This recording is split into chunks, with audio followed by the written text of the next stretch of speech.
Olá, meu nome é Nice e sejam bem-vindos a mais um áudio aqui para o canal.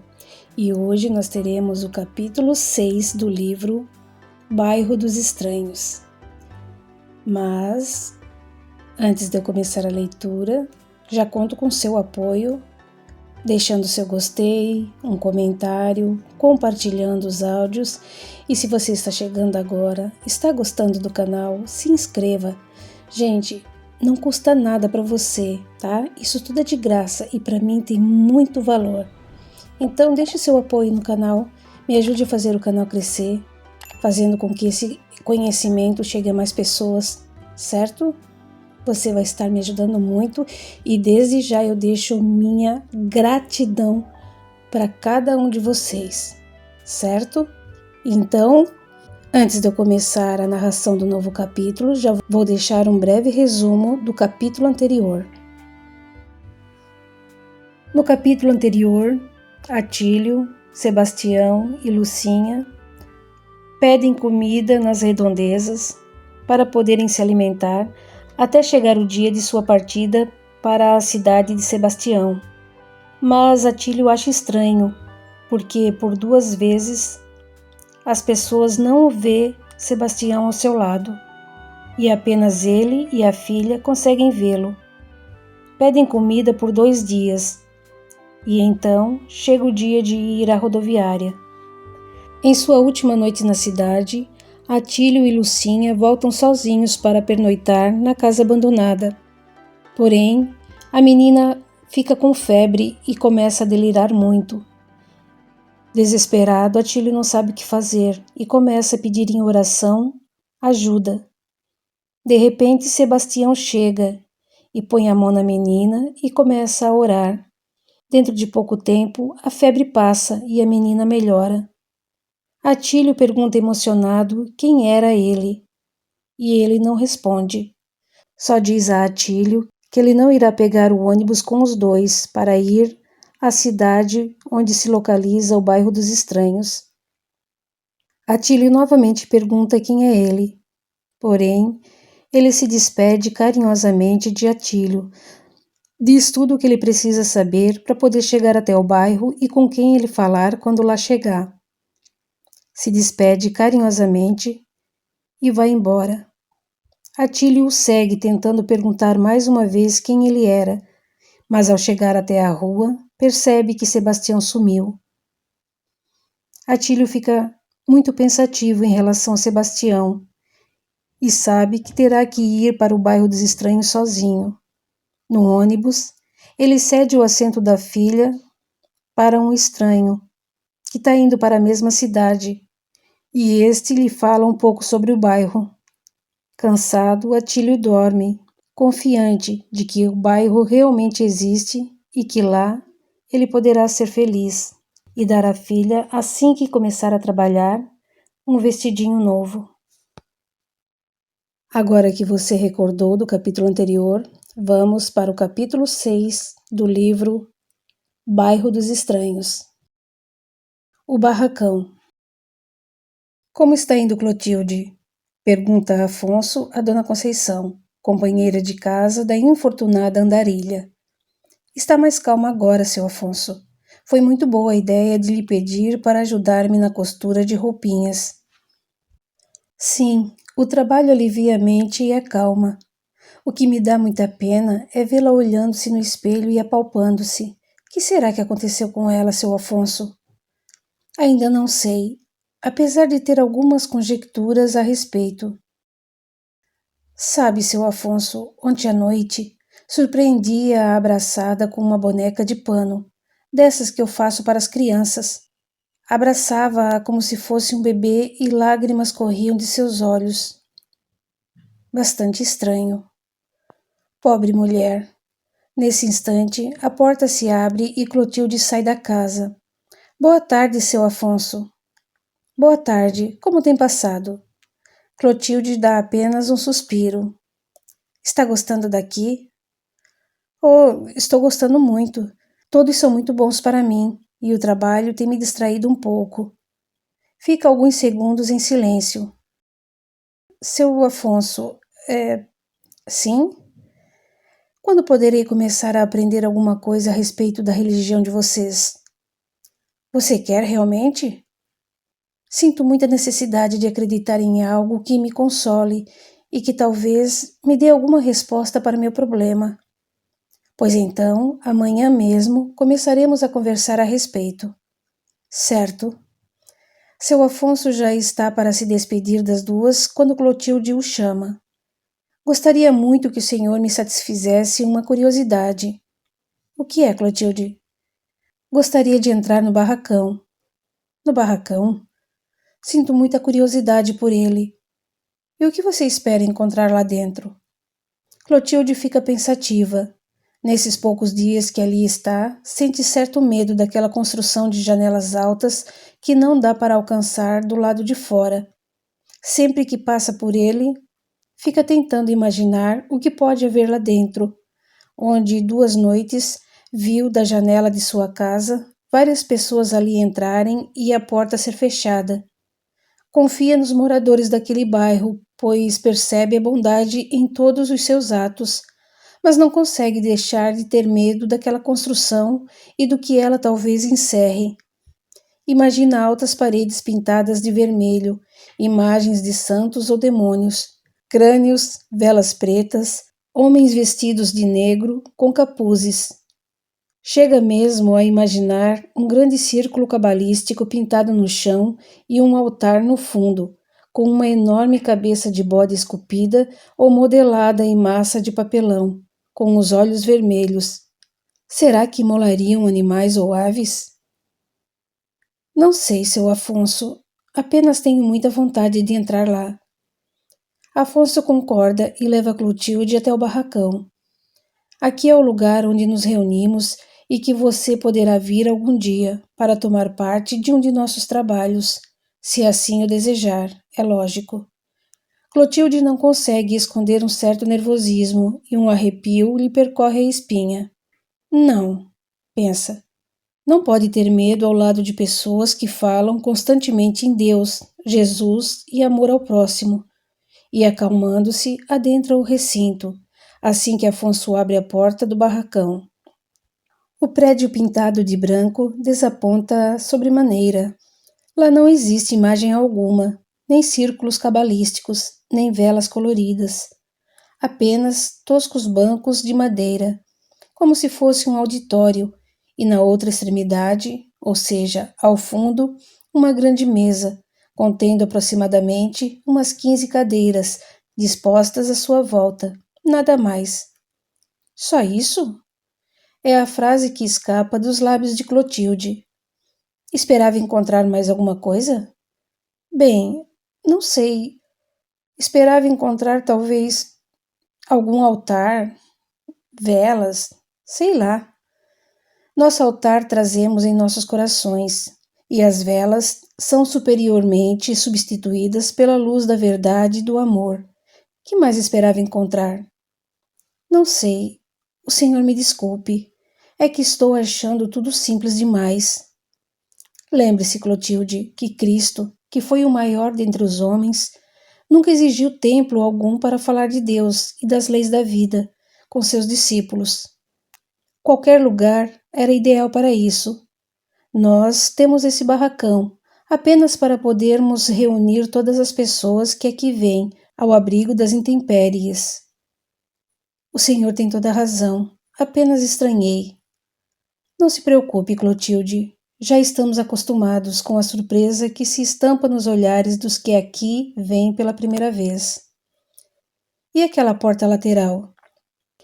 Aquela porta comunica este salão com uma pequena sala, onde se encontram apenas 8 cadeiras. É onde fazemos o nosso trabalho de assistência espiritual. Você terá a oportunidade de ver esse trabalho. Saem do barracão e Afonso tranca novamente a porta. Desculpe minha insistência, Clotilde, mas gostaria que me dissesse realmente como se sente. Um pouco mais calma, mas bastante angustiada. Às vezes tenho a impressão de que meu problema não tem solução, de tão complicado que é. Já não tenho mais certeza de nada. Esse meu rosto... Tenha esperança, minha filha. Cada dia que passa, perco-a mais. Seu Januário e Dona Olga vieram ontem, mas não disse nada a eles a respeito do meu rosto. Não tive coragem. Eles estavam tão prestimosos ao me fotografar. De que vão adiantar as fotos? Fotografar um rosto que não é meu. Clotilde, minha filha, esse é o seu rosto. Apenas acho que você, talvez, não se lembre, ou coisa parecida. Não, seu Afonso. Lembro-me muito bem do meu rosto e não é este. Não consigo entender isso, e faço de tudo para não pensar muito a respeito, pois senão acabarei ficando louca, se é o que já não estou. Não fale assim, minha filha. Agora, de uma coisa eu tenho certeza. De quê? De que gosto muito deste lugar e me sinto muito bem aqui, melhor do que onde eu estava. Na verdade, seu Afonso, cada dia que passa, sinto menos vontade de voltar e mesmo de encontrar Adolfo, meu marido. Tudo aquilo, de repente, me causa repulsa. Nada tema, Clotilde. Mesmo que descubramos um dia toda a verdade, este lugar estará sempre de portas abertas a você. Nesse momento, seu Afonso é chamado pela esposa e, convidando Clotilde a acompanhá-lo, vai até sua casa, onde defronte está estacionado um carro. Entram e encontram um casal, jovem ainda, que traz consigo um menino de aproximadamente 6 anos de idade. Armando, que está conversando com eles, apresenta-os a seu Afonso. Pai, este é o casal sobre o qual lhe falei ontem. Trouxeram a criança. Pois não, em que posso ser-lhes útil? Senhor, ouvi dizer que faz benzimentos, e como meu filho anda muito nervoso e acorda sobressaltado à noite, nós o trouxemos. Nós achamos, bem, nos disseram que ele tem encosto de espíritos.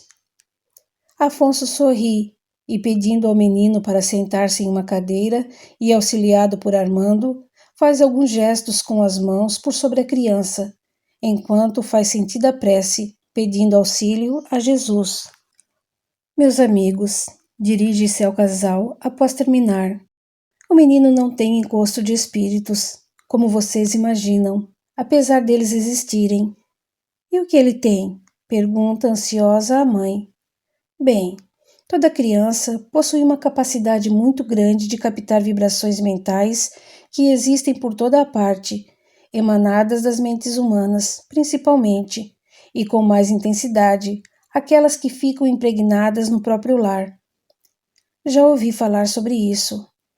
Acontece que, e desculpe-me a franqueza, mas as vibrações de seu lar não devem estar nada boas ultimamente. Depois de alguns segundos de silêncio, nos quais o casal troca alguns olhares, o senhor tem razão, confessa o jovem, olhando com um ar de entendimento para a esposa. As crianças, continua Afonso, necessitam de vibrações de amor e carinho para se equilibrarem. Essas vibrações não são somente aquelas que os adultos demonstram e doam, através de palavras ou presentes. Essas vibrações precisam ser irradiadas em forma de equilíbrio e estabilidade emocional. Um casal que vive em desentendimento e discussões produz vibrações tão negativas dentro do lar que nem todos os agrados e carinhos que cada um proporcione a seus filhos podem apagar. Essas más vibrações são como densa e escura fumaça que sufoca. O senhor acha então que, com os nossos problemas e desavenças conjugais, estamos prejudicando o menino? Não tenho a menor dúvida. Procurem dialogar entre si e entender a importância do casamento. Deus não aproxima o homem e a mulher por mero capricho, mas sim com um fim específico. E a mais sublime finalidade do casamento são os filhos que dele advêm. A responsabilidade é muito grande e devemos passar por cima de desentendimentos que, na maioria dos casos, nada mais são que egoísmos de nossa parte.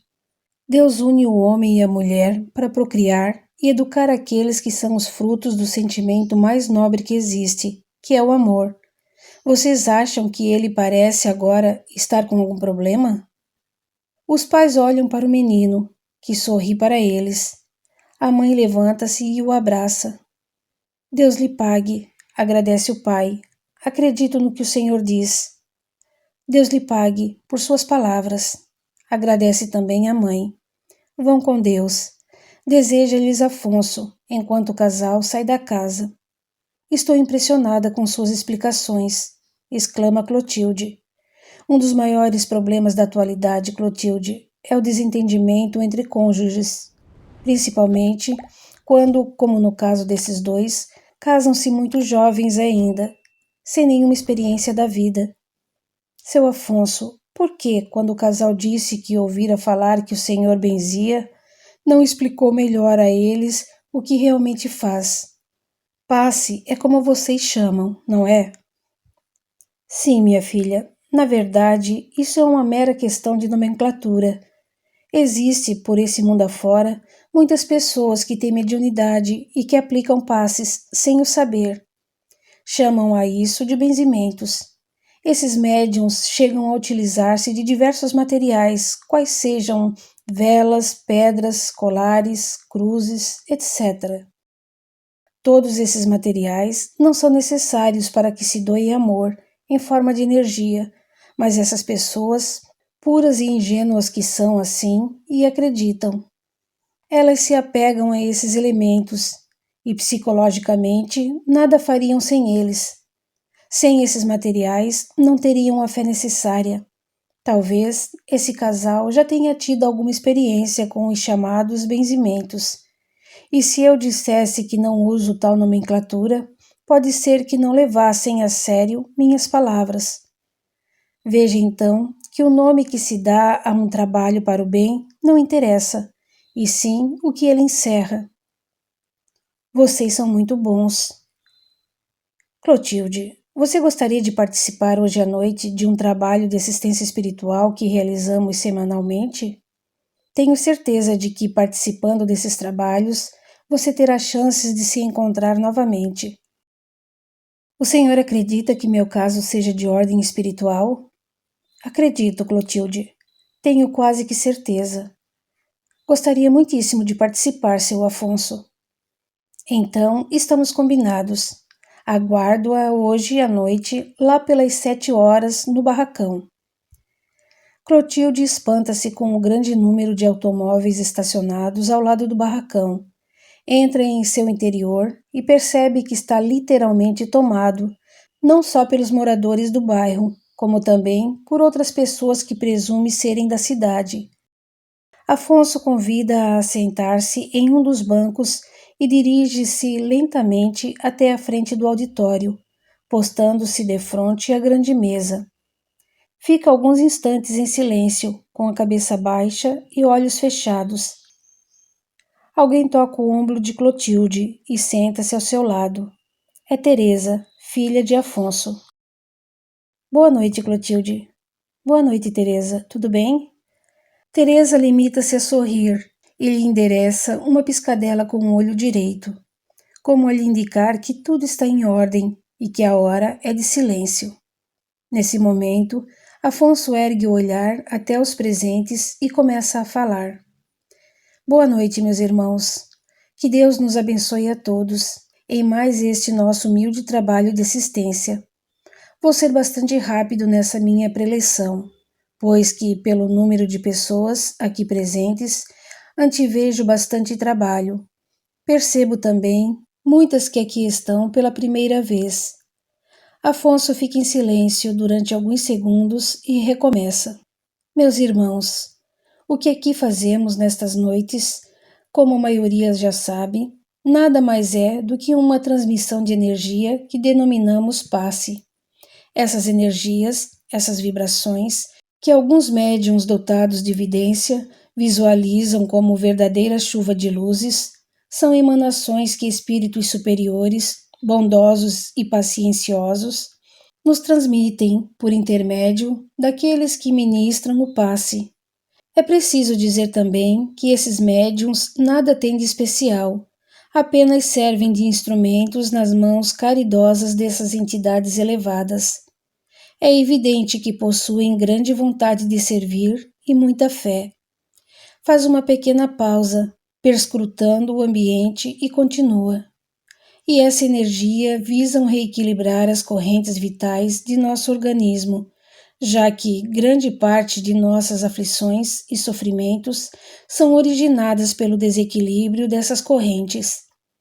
Agora, é muito importante que tenhamos fé, muita fé, não apenas a férrea vontade de conseguirmos algo.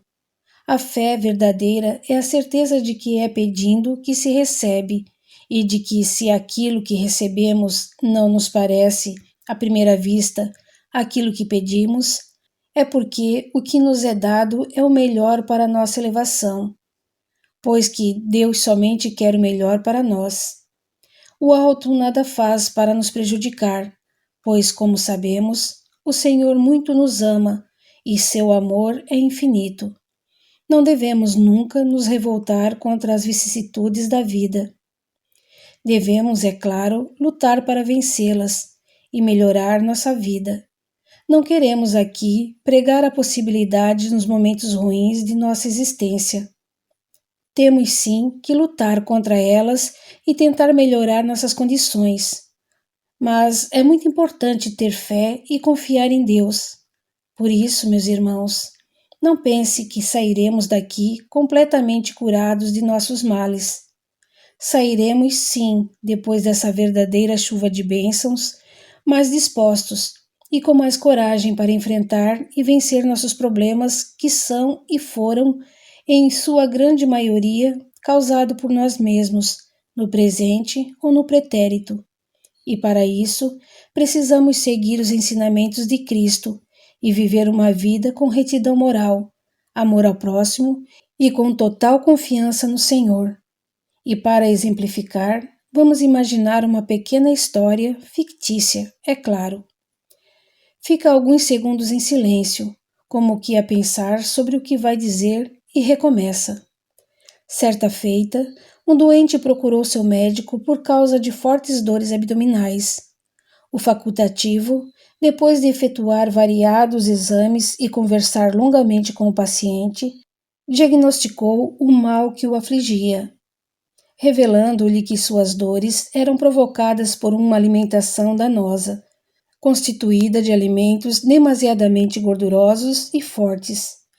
Revelou-lhe que o único remédio eficaz seria um regime alimentar e, com o passar do tempo, iria se sentir bem melhor.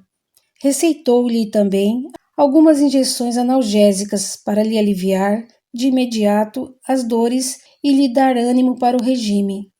Explicou-lhe ainda o médico que, se ele não tomasse as injeções, aguentasse as dores e fizesse o regime, conseguiria curar-se, pois suportaria as consequências e eliminaria as causas.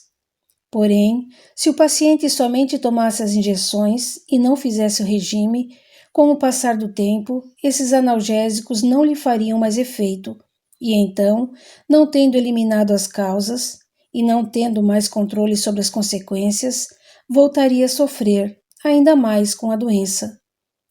Afonso faz mais uma pausa e retoma as palavras.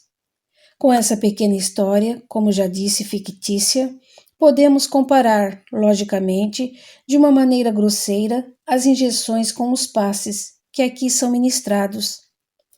Estes nos reequilibram as correntes vitais e o nosso pensamento, dando-nos como que uma injeção de ânimo e coragem para seguirmos o regime da vida. E que regime seria esse? Esse regime chama-se Evangelho. Seguindo sempre esse regime, que são os ensinamentos de Cristo, estaremos libertos de todos os nossos aparentes problemas e nos vacinaremos de todas as tribulações da vida. O passe, então, é importante e eficaz, na medida em que nos propusermos a nos modificar interiormente, nos caminhos de Jesus, nosso Mestre. Faz mais uma pausa para que todos os presentes meditem sobre o que disse e recomeça. E então, meus irmãos, procuremos elevar os nossos pensamentos ao alto e pedir a Jesus que nos abençoe em mais esta noite de trabalho. Vamos agradecer a todos esses nossos amigos espirituais que já se fazem presentes, pacienciosos, tolerantes e bondosos, sempre prontos a nos auxiliar quando recorremos a eles. E, depois de recitar com bastante ardor a oração ensinada por Cristo, Afonso dá por abertos os trabalhos da noite. Uma fila se forma defronte à porta de um cômodo contíguo àquele e as pessoas, sempre em número de 8, adentram a pequena saleta, onde, depois de permanecerem lá dentro por alguns minutos, saem para dar lugar a mais 8. Clotilde percebe que a pequena sala encontra-se em penumbra e a porta é fechada cada vez que há o revezamento. Todos saem lá de dentro, portando copinhos com água, que bebem ao saírem. Clotilde entra na fila e, chegada a sua vez, é convidada, já dentro do pequeno cômodo, por um senhor de idade, a ocupar uma das cadeiras. Polida e fraternalmente, o homem dirige-se a ela, segredando-lhe: Minha filha, concentre-se seu pensamento em Jesus, pedindo-lhe bênçãos e proteção. Clotilde tenta, então, formar um quadro mental da figura de Cristo, lembrando-se de velha pintura emoldurada que havia em sua casa, quando menina. Quando os olhos ainda abertos, percebem que o homem ergue os braços e a cabeça em direção ao alto, como se esperasse receber algo de cima. Em seguida, parece lançar sobre ela o que invisivelmente teria apanhado do espaço, passando então a percorrer-lhe o corpo, com as mãos a poucos centímetros de distância, da mesma maneira como seu Afonso havia feito com o menino em sua casa. Já com a primeira imposição das mãos, sente uma onda de calor percorrer-lhe o corpo, de maneira agradável e suave. Sentindo uma grande paz, não consegue manter os olhos abertos e os cerra, conseguindo mentalizar Jesus com mais intensidade. Percebe que o homem continua com os movimentos, pois ouve um som quase imperceptível com o qual consegue imaginar que local de seu corpo está sendo percorrido à distância. Alguns segundos depois, notando que o movimento parara, abre seus olhos e vê que o médium segura um pequeno copo de água na mão esquerda, enquanto que a direita, espalmada, parece estar transmitindo alguma força ou substância invisível para a água. Ofertando-lhe o copo, Clotilde bebe seu conteúdo e retira-se do recinto, com uma grande e inexplicável paz no coração. As pontas de seus dedos formigam quando deixa o barracão e encontra Afonso, que a espera. Como é, Clotilde? O que achou da experiência? Sinceramente, nunca me senti tão bem em toda a minha vida. Fico feliz por isso. Nesse momento, chega Armando. E Maria, Armando, como está? Pergunta prontamente Afonso assim que vê o filho. Infelizmente, terá que ser operada. Não é nada de grave, mas a operação é indispensável. E quando será isso? Amanhã mesmo, pai. Já a internei no hospital da cidade. Precisamos agora encontrar alguém para ficar lá, com ela. Por quantos dias? O médico recomendou que ela fique internada por 3 dias. Afonso fica pensativo por alguns instantes, até que volta-se para Clotilde. Clotilde, sim? Será que você não poderia fazer essa caridade de ficar com Maria no hospital até que ela tenha alta? Certamente que sim, seu Afonso. Será apenas por 3 dias e você dormirá com ela no próprio quarto do hospital e se alimentará lá mesmo. Poderia até levar algumas costuras para fazer lá, complementa Clotilde. Vocês podem ficar tranquilos que olharei por Maria. Está combinado então. Vá se preparar. Armando a levará agora à noite mesmo. E não se preocupe, todos os dias iremos visitá-las. Clotilde vai para casa se preparar, bastante feliz em poder fazer alguma coisa por aqueles que tão bem a estão tratando e acolhendo.